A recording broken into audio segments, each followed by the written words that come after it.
On Black Friday of April 15th, the online poker world was rocked when the United States Department of Justice shuttered the American-facing businesses of three global poker giants, seizing domain names, indicting 11 individuals on criminal charges, and opening a $3 billion civil case against entities connected to PokerStars, Full Tilt, and Absolute Poker. But 4 months later, and amidst fresh allegations of consumer fraud aimed at Full Tilt, poker advocates now hope that the Black Friday fallout underlines the need for US regulation, rather than prohibition. While Nevada's US Senate Majority Leader Harry Reid is among congressmen supportive of a federal scheme to regulate internet poker, FairPlay USA has picked up supporters in Washington of its own.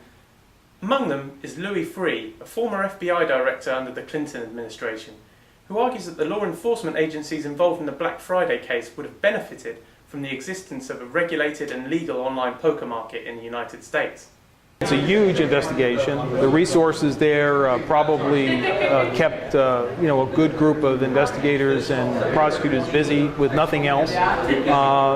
So one of the ways to help focus their efforts, to make sure they're going against the most important targets. I don't know enough about this case to tell you whether it was a worthwhile target or not, but to give them the ability and the time, because it's an incredible amount of time, to go after the people who are using these resources to do money laundering, to do trafficking, to do terrorism. A regulated scheme frees up the law enforcement resources to focus on the most dangerous and egregious crimes, and that's what we're hoping to do here.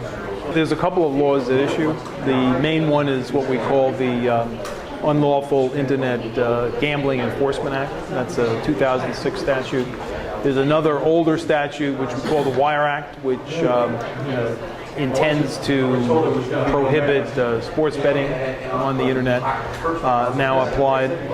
So the problem is the main statute, the 2006 statute, which was really passed to address illegal internet gambling, doesn't define in the statute illegal gambling with any specificity. The problem with that is then courts, lawyers, jurors, and people who are affected by it, whether you're in a bank or whether you're at home playing poker online, don't have a clear notice as to what's prohibited and what's not prohibited. For instance, there's a very good argument that they do not prohibit online poker because poker is not gambling, because poker is a game of skill as opposed to a pure game of chance.